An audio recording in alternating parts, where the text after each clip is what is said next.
ल यो चाहिँ पोखराको पुम्देकोट भन्ने ठाउँ जहाँ शिवको मूर्ति रहेको छ। एकदम ठुलोभन्दा ठुलो छ, देख्न सक्नुहुन्छ।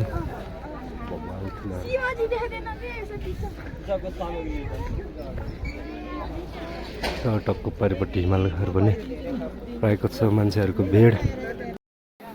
ल यो चाहिँ भित्र चाहिँ ढोकाद्वार पारसद्वार भइहाल्यो, देख्न सक्नुहुन्छ। यो पुम्देकोट ठाउँको म्याप। ल हाम्रो दिदी भाउजू नानीहरूको यहाँ फोटो सेसन भइरहेछ। यता क्यामेराम्यानमा चाहिँ हाम्रो भेनाजु र नानी हुनुहुन्छ। त तलतिर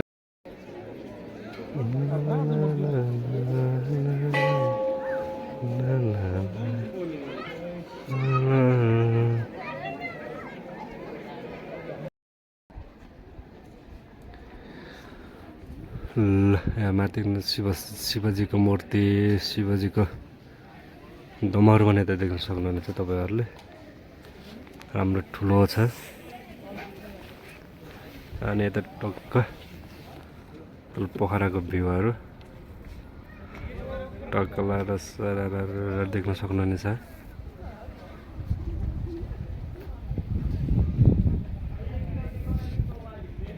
ल देख्न सक्नुहुन्छ।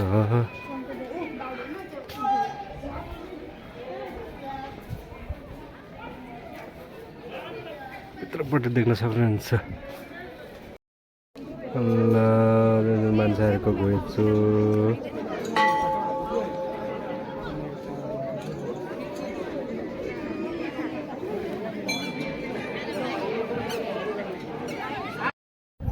भन्ने ठाउँमा यहाँ भित्र चिना लाग्छौँ।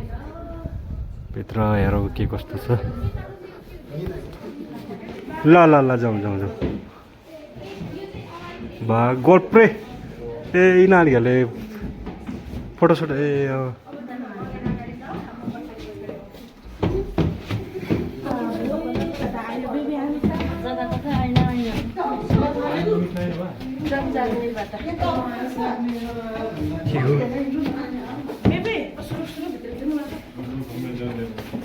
ए कोलाको पिल्लेर खाट्यो खाट्के नै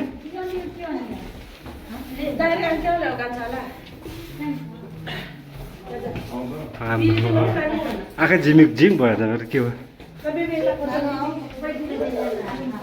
ल यहाँ म आफै देखिरहेको छ। गए सिमरा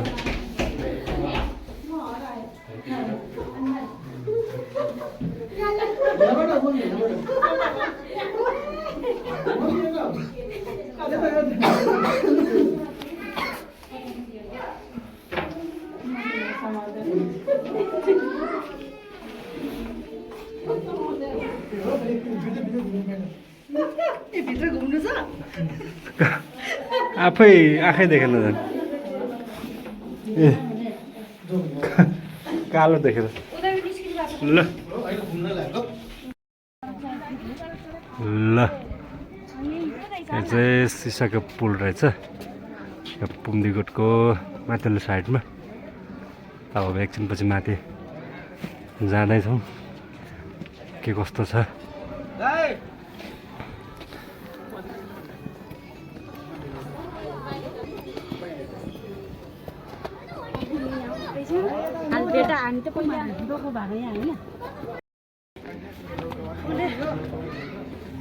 ल जो दामी रहेछ है ठाउँ। यहाँ फोटो खिची गर्ने। ल यो फुलहरू पनि सजाएको रहेछ।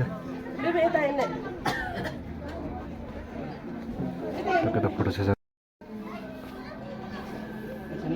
ल त दिदी बहिनीको फोटो सेसन भइरहेछ। त्यो क्यामेराम्यान चाहिँ हाम्रो बहिनी नानी छोरी हुनुहुन्छ।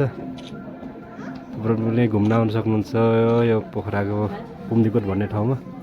सिसाको पुल पनि रहेछ, अनि हाट भएको ठाउँ छ। यहाँ डोकोसोको भएको मान्छेहरू आएकै हुन्छ। एकदम मान्छेहरू देख्नुहुन्छ माथि पुलमा।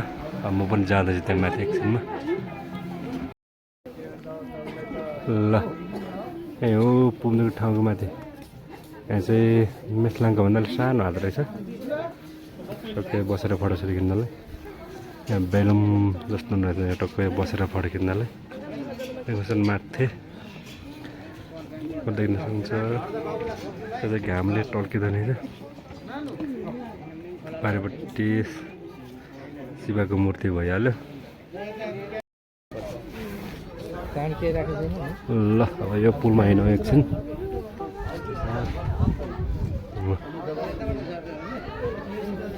हिट अबे चर्के रहेछ यार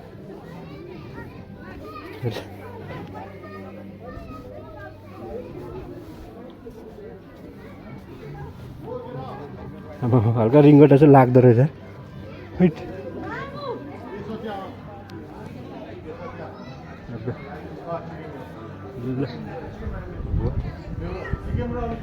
माथि जाउँ यहाँ पनि रहेछ ल यहाँ चाहिँ कस्तो छ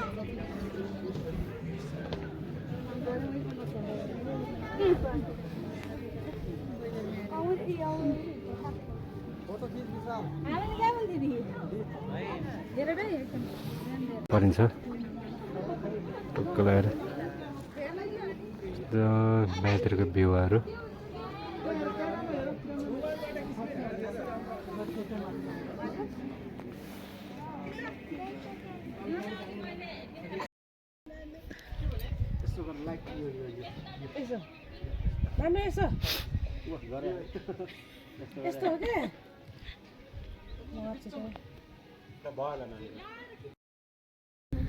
ल यहाँ पनि पिङ्कीले एकछिन यहाँ पुरा ड्रिम सिटी उम्दीकोटमा एकछिन यो अटो प्लस साइकल जस्तो यसमा बसेर एकछिन फोटो खिच्नु पर्ने छ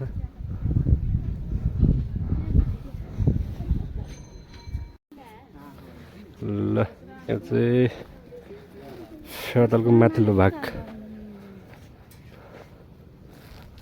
ल जाउँ